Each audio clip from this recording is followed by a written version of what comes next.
Gitu nih, sejadah, odol.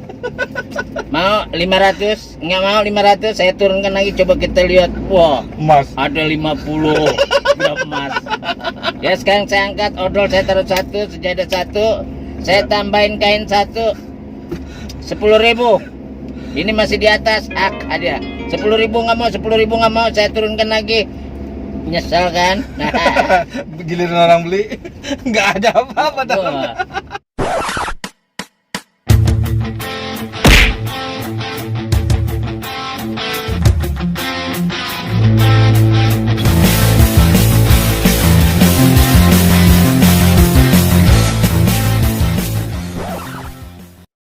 Halo bro, assalamualaikum warahmatullahi wabarakatuh. Kembali lagi dengan saya Davan Mulifa dan di sini ada abang saya lagi, Bang Bopak Castello. Weh, iya, lagi numpang kondangan. Jangan nanyain Bang Bopak, biodatanya nggak ada yang tahu. Nah, kita nanya langsung. Kayak orang primitif nggak tahu. Manggil udah nggak apa-apa. Kan mak aneh nggak keturunan sono. Ada yang bilang abang orang Betawi, ada yang bilang orang Betawi Medan. itu karena kelamaan di Betawi. Iya. Jadi aslinya mana bang? Ya kalau aslinya kan kalau kita tetap ikutin ras ayah ya, DNA tuh tetap yang kuat tuh ayah kalau di kita. Iya. Tetap kita harus ngikutin. Ya kalau berarti orang tua kan Kalimantan, laki. Banjar ya? Banjar Dayak beda ya? Beda suku Banjar. Oh Banjar. Ya tapi kalau bokap sih kayak Dayak.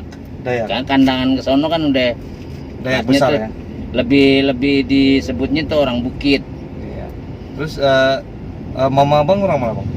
Mama tuh orang Bengkulu, tapi lahirnya tuh ibu di Padang. Jadi kakek tuh Datuk. Iya. Bininya banyak. Jadi ada yang curiga bang Bopak ini orang Minang katanya. Emang bener udah. Iya dari ibu kuat. Iya. Karena kan kakek Datuk. Iya, di Minang.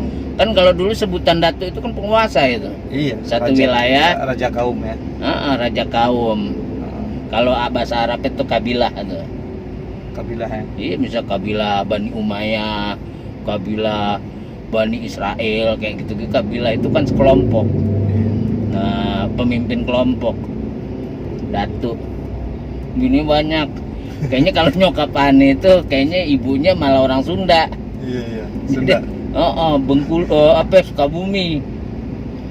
Karena aneh tuh sempet nemuin nenek aneh yang perempuan, yang laki Datuk juga sempet aneh ngalamin. Waktu masih di Jakarta Pusat, daerah-daerah Tanah Tinggi itu, Galur. Karena aneh sempet tinggal di Jakarta Pusat dulu. Jadi udah banyak banget dong bang kemana-mana ya. Iya. Ya inilah pokoknya petualang sejati lah martisnya. Jadi ada gitu. Darahnya, jadi berbaur. Iya. Dan kebetulan kan kalau darah Minang kan perantauannya kuat. Itu. Terusnya kalau di Kalimantan orang kandangan itu perantauannya kuat juga.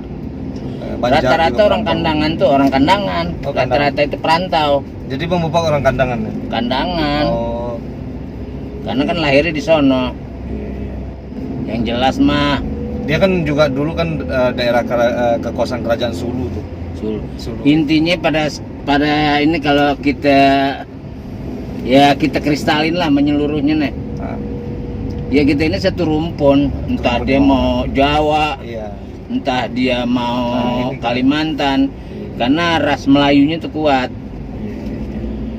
Kan kalau misalnya negronya kita punya juga komplit, tapi tetap rumpunnya sama Melayu.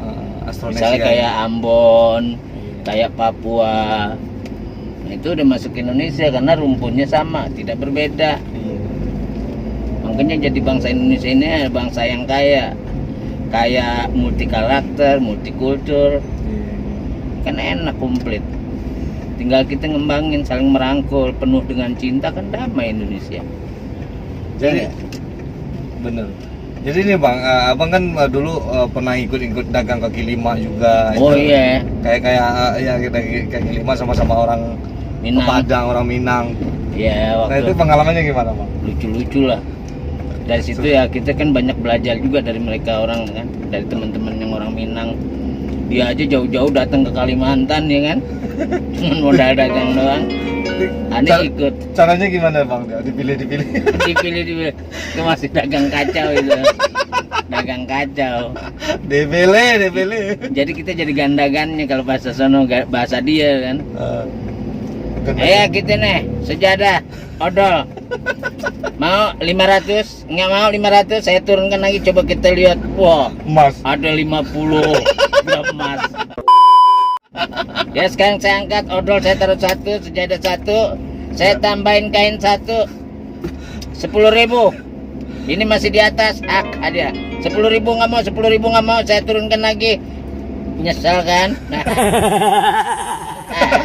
Giliran orang beli nggak ada apa-apa. Nah itulah. Iya. Anu bilang pantas di duitnya pada banyak.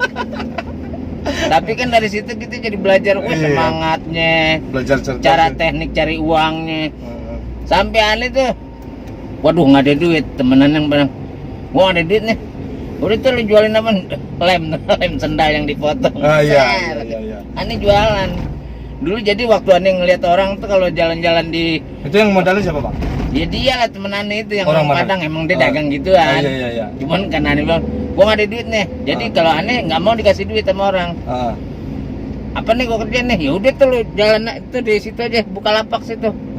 Kalimantan kan ada pinggir jalan nih. Kita siapa yang mau ngusir? Iya. Orang kita yang pegang daerah situ. Iya. Udah dagang. Dulu kita berpikir ngelihat orang jual lem-lem buat sendal gitu, laku apa enggak tuh? Ternyata pas kita jalanin laku. Bisa 5 botol.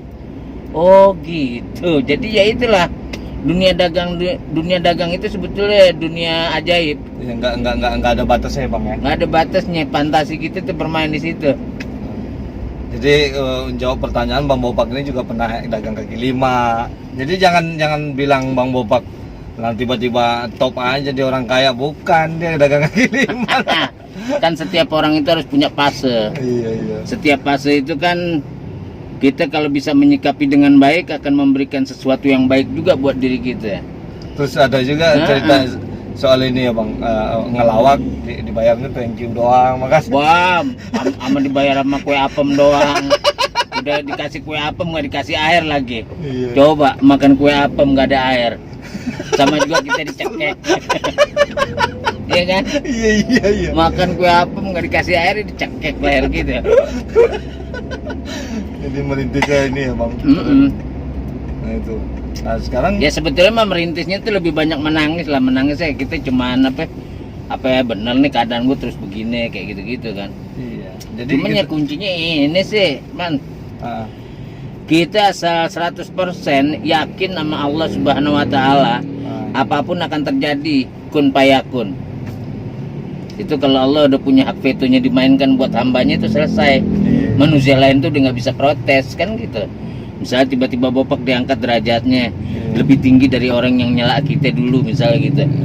Lo nggak punya hak marahin kita karena Allah itu punya hak veto mengangkat derajat hambanya. Giliran udah sukses pada ngaku temen semuanya. Bukan banyak lagi. Keluarga gue nih. Sampai wah, Pak lu inget gak yang numpang di rumah gue? Waduh. Pak lu inget gak yang makan sama gue, yang gue bayarin? Hal-hal yang sifatnya sensitif itu keluar semua. Ya kita ya harus bijak akhirnya menerimanya. Oh iya gitu. Jadi merasa kita ditekan nggak juga ya kita tetap harus sabar diri.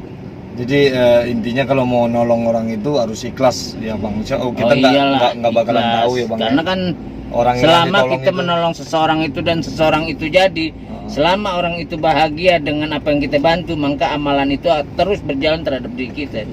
Kita nggak tahu juga orang itu bakal jadi apa nanti ya bang. Dan kita nanti kan setelah kita memberikan baik sama orang, Allah tuh menjaga rezeki kita, menjaga pribadi kita, mencuci dosa-dosa kita yang kecil yang besar itu dari hal-hal kayak begitu. Itu kan sepele sebetulnya.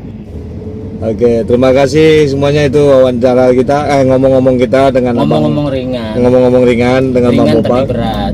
Ringan tapi berat. Iya. Nah, kalau ada kata-kata yang salah, menyinggung, ya mohon dimaafkan. Itu hanya untuk edukasi ya bang.